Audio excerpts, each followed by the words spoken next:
Hey everybody, this is Expat and welcome into our sci-fi movie reaction terminal, part of the Arena Productions, as I will be giving a short, spoiler-free review of Rebel Moon Part 1. And if you like this, please be sure to hit that like, subscribe, and notification bell for when we drop a new episode here on the Arena Productions, as well as all of our other content.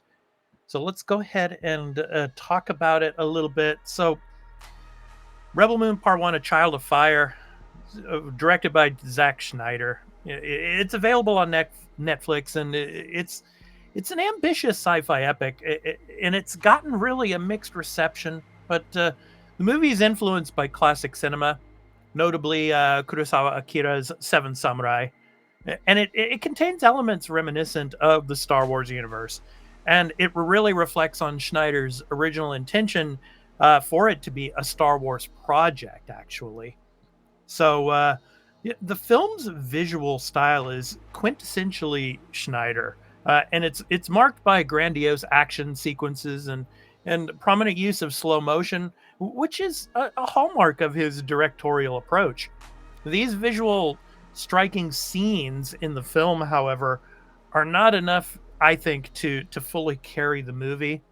And other critics have noted that while the action is engaging, it often feels overshadowed by a sense of familiarity. As many scenes as I agree to and elements appear to be borrowed from other well known sci fi and fantasy blockbusters. But I think one of the critical points about Rebel Moon Part 1 is its character development, or the lack thereof, I should say. The narrative follows the protagonist, Cora, and her mission to assemble a group of warriors to resist oppressive forces. But however, the development of these characters, I think, has been described as insufficient, and I agree with that, making it really difficult for the audience to form a deep connection with them. And I think the characters, while visually distinctive, don't leave a lasting impact, and the dialogue, especially, uh, just doesn't adequately flesh out their personalities and backstories.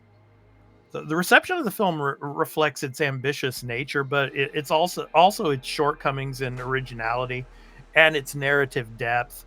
While it sets a stage for a larger story, its effectiveness as a franchise starter is really questioned, I think. And there is some hope that a director's cut of this could address these issues, offering a more comprehensive and cohesive version of Schneider's vision. So, in summary, I think Rebel Moon Part 1 is a visually impressive sci-fi movie, but it falls short in storytelling and character development.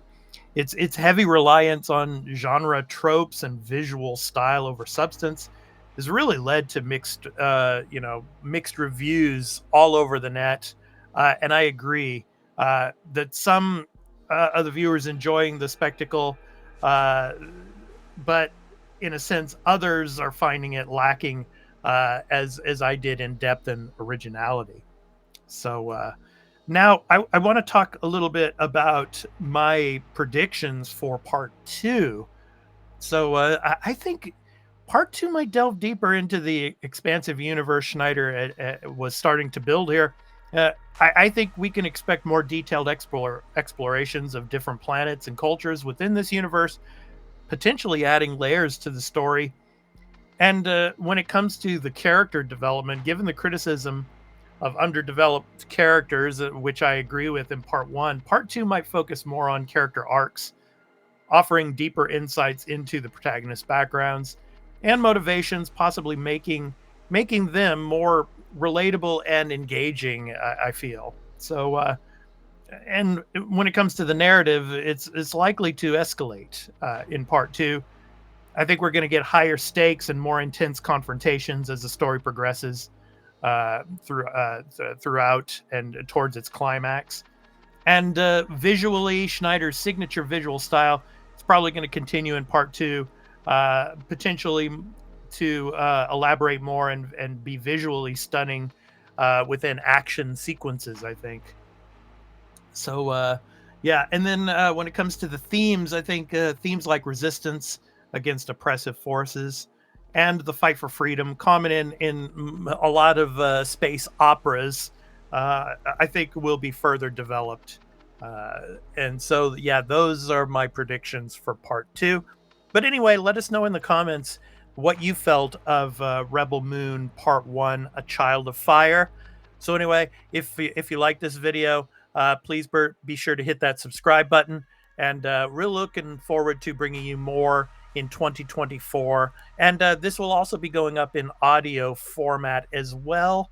So I hope you guys have a great holiday season, and we look forward to bringing you more cool content in 2024 here on the Arena Productions. So anyway, take care, everyone, and enjoy the holidays. Peace out.